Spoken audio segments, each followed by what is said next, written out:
Hello, hi. My name is Song Lee. I'm the product marketing director at the TDK InvenSense.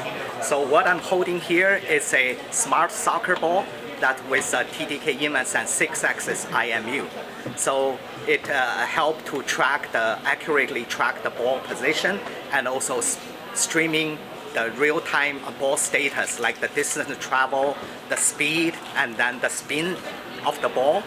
So if you can see, the sensor board is actually inside here with a suspension system. So it has to be installed in a way that won't impact the ball's performance.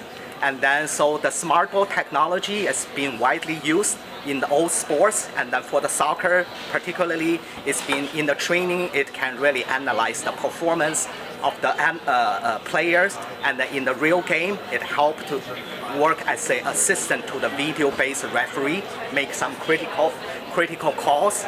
And actually this similar ball that also uses TDK InvenSense IMU was used in the 2022 World Cup, and then it actually helped to make a lot of critical calls. If you can see some of them, these are a very famous moment.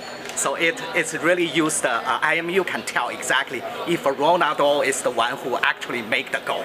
And then just the fact is that he didn't.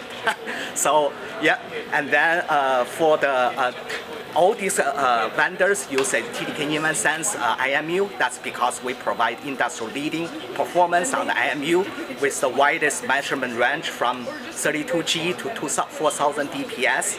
And also it supports highest sampling rate of up to 32 kilohertz. This can help to greatly reduce the system latency while it's streaming out the ball position, which is very critical in this application. And then also it has the industry's lowest power consumption, and then that's also helped to increase the charge between the play. And then so we do think, yeah, the smart connected ball technology will be widely adopted, even outside of the soccer, like the basketball, baseball, and then soon you will see a lot of this technology. Thank you.